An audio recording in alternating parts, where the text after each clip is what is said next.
there a Goldilocks zone for design? You've probably heard of the Goldilocks Zone. You know, that zone around a star where conditions are just right to support life. Can we find a similar sweet spot in how we design spaces that get conditions just right for us to thrive? There's a wonderful book called The Big Orange Spot by Daniel Pinkwater.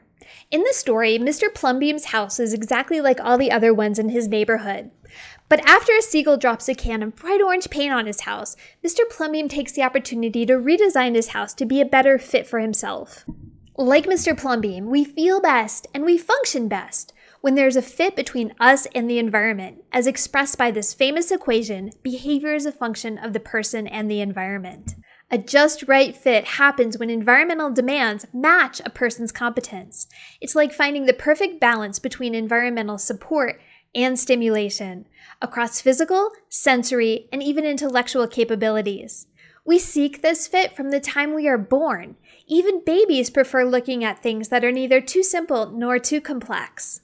Consider what happens when our environment is too demanding. Take walking on ice and snow, for instance. We slow down, we change our steps, and we focus more attention on the ground. We change our behaviors so we don't slip and fall. Conversely, places where stimulation is too low can also be harmful. One study showed that people walking streets with long stretches of blank building walls had low arousal levels and were bored.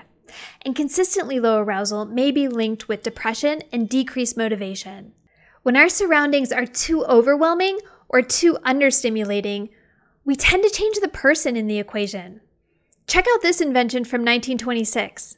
The isolator, marketed to boost worker concentration, filtered out distracting stimuli in an office, including breathable air, which is why it required an oxygen supply. More recently, smart drugs seemingly offer a way to jumpstart the mind. We commonly self-medicate to alter productivity or mood by drinking coffee to wake up in the morning or alcohol to relax at the end of the day, instead of changing our environment in ways like getting adequate morning daylight or spending some time in nature. Here's the exciting part. Designers can shape environments so we don't only have to change the person to get to desired behaviors. The technology exists for buildings themselves to responsively transform to our needs. For example, changing the amount of daylight and heat entering a space over the course of a day.